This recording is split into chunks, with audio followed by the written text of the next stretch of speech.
In this video, I'm going to find out if I can cook a brisket in only 9 hours. And if I'm talking cooking a brisket in 9 hours, I'm talking from start to finish. Big thanks to Kamada Joe for sponsoring this episode. And I better hurry up because it's already 9:05, so I'm already running 5 minutes late.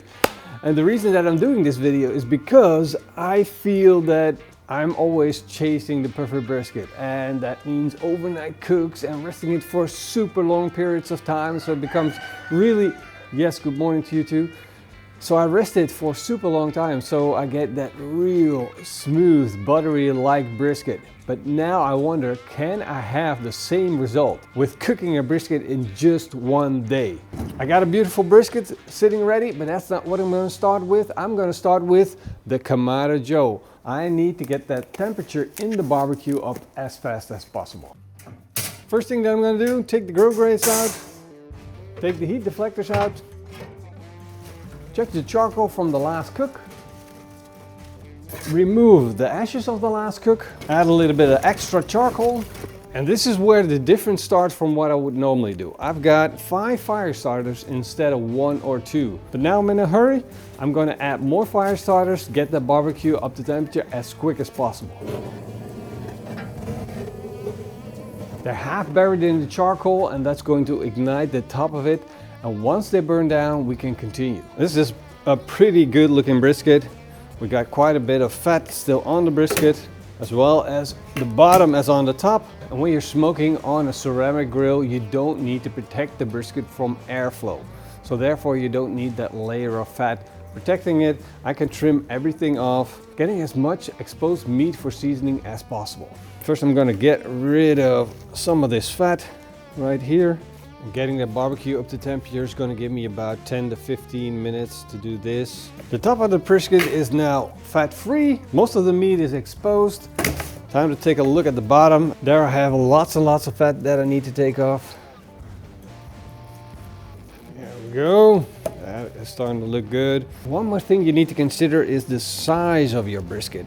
This is a 10-pound or 5-kilogram brisket, not the biggest brisket. And with trimming all of this off, this is about a kilo, maybe 2 pounds. And that means it's not the biggest brisket. And as long as there are not big patches of hard fat on the bottom of the brisket, then you're good.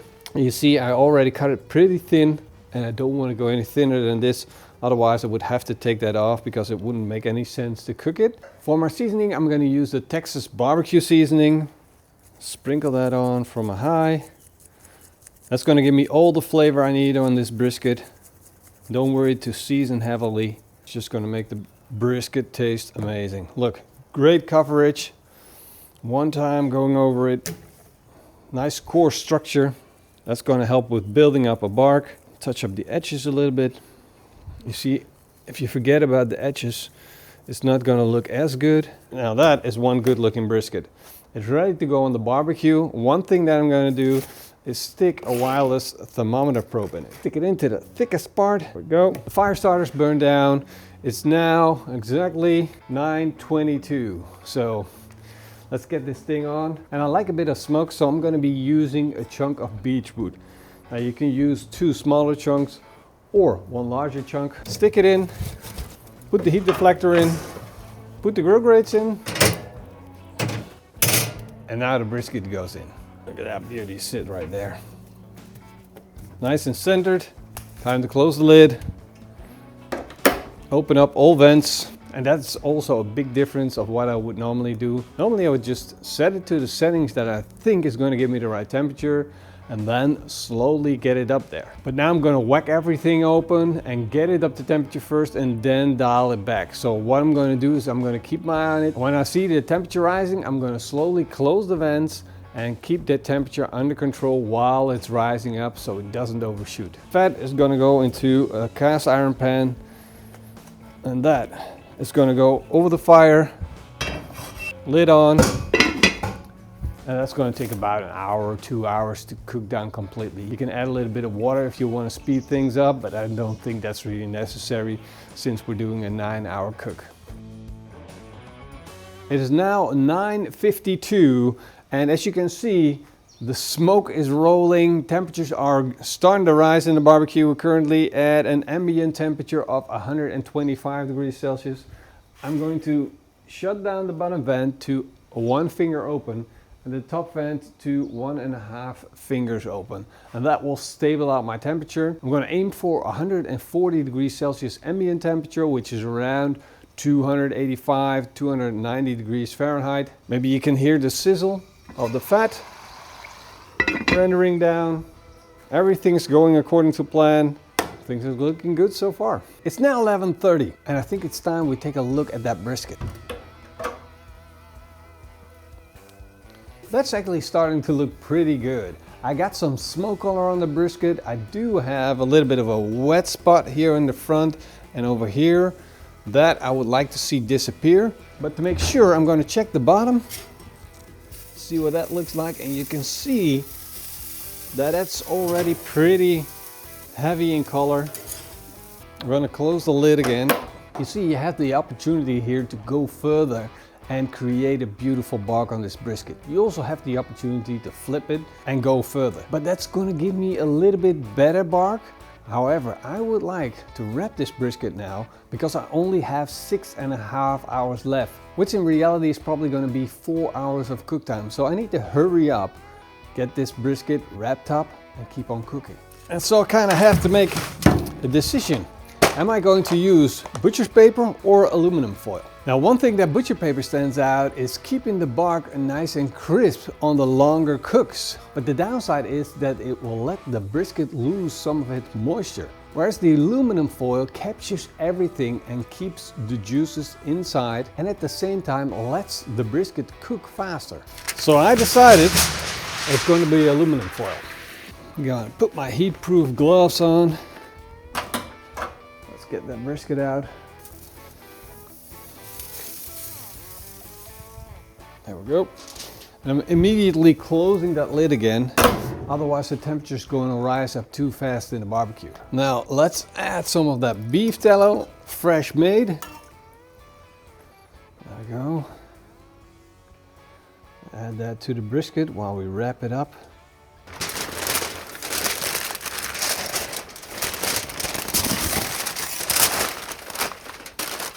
And it goes back onto the barbecue.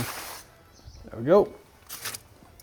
Close the lid and let it continue. Now, I've got the temperature set to 140 degrees in the barbecue. I need to push this brisket a little faster, so I might take it up to 160, but we'll see when we get there. We started at 9, well 5 past 9, and now before 1 o'clock, we got our brisket done. Insane. You see how fast I can go. There's only one problem with going so fast, and that is that the brisket itself didn't have the time to break down all of the hard tissue, all of the silver skin, all of the fat. So even though it has reached the desired temperature, it didn't get the time that it needs to break everything down yet. So there are a couple of steps we need to take. And also at this point, it doesn't make any sense to take the thermometer and stick it into the brisket, because the brisket is not going to be that wiggly jiggly brisket. Okay, now we're going to open up the aluminum foil, because this is the point where you can overcook your brisket. Inside this aluminum foil, we still have the hot temperatures, and that is what we want to let air out. I measured the temperature on the inside of the aluminum foil, the ambient temperature, and it was 120 degrees. So just letting that breathe is going to help to stop the brisket from cooking. It's now 12:45. The brisket has stopped cooking, and the way I determine that is by just looking at the thermometer and see that it stops rising. It is currently at a core temperature of 93 degrees Celsius, and that's perfect for me. We can take it even further, but really the resting period is going to do all the work for me. So you got two options now if you want to rest it. One is active resting and the other is, well, non-active resting. And non-active resting means you're just going to put it in a cooler and just let it sit there. No worries. However, I don't feel like cleaning my cooler again, and I'm just going to take a tray like this, put it in. I am adding all the juices. There we go. Take a sheet of aluminum foil, and seal it off. You want to make sure you do that properly. And now I'm going to put this in the oven at a temperature of 60 degrees Celsius, and I'm just going to leave it there until dinner time. Of course, I'm going to shut down the barbecue, bottom vent, top vent, and let the charcoal die down so I can use it for another cook. Now, is it a bad thing that we finished so early, and couldn't we just eat the brisket for lunch? Well, no. If you would have done that, then you would have had a tough, undercooked brisket, and it wouldn't be any good. Really, the time that you're going to give it from the point that you reach the desired temperature until the point that you want to eat it, it should be a minimum of 2 hours. A minimum. But rather have 8 hours. It's just going to do so much for your brisket. It's going to be the difference between a tough brisket and a nice and tender brisket. So it is now 5 o'clock, 1700 hours, and I just got a notification from my wife. We need to eat early. And the nice thing about keeping your food at 60 degrees Celsius is that you won't burn your hands. So that's kind of a bonus feature. Ooh. All right. Let's get this brisket out. Carefully now. All right, there she goes. Let's see how this turned out. Do we have a good brisket? Oh, I see some juices running, which is a good first sign. Oh, look at that. Beautiful smoke ring. That is absolute perfection. And then look at the render of the fat. It is juicy. It is rendered. I still have a little bit of hard fat over here. I could have cut that out, but hey, I'll forgive myself when the brisket looks like this. It is absolutely freaking beautiful. A little bit of pool still. Now, let's find out if it tastes as good as it looks. That is actually really, really good. I would have expected a little bit more smoke flavor, a little heavier on the sour, but it's a really good, intense beef flavor. I didn't get a heavy bark that I would get with all the special techniques that I use. Of course, there's always a trade-off when you want to do something really fast. Then you can't expect the same quality as you would get from taking it low and slow, taking your time, build up the crust, do every little step right. It's just not the same thing. But I think the missus will be pleased. I'm done in time and the brisket tastes really good. For a regular Saturday, it's a good trade-off.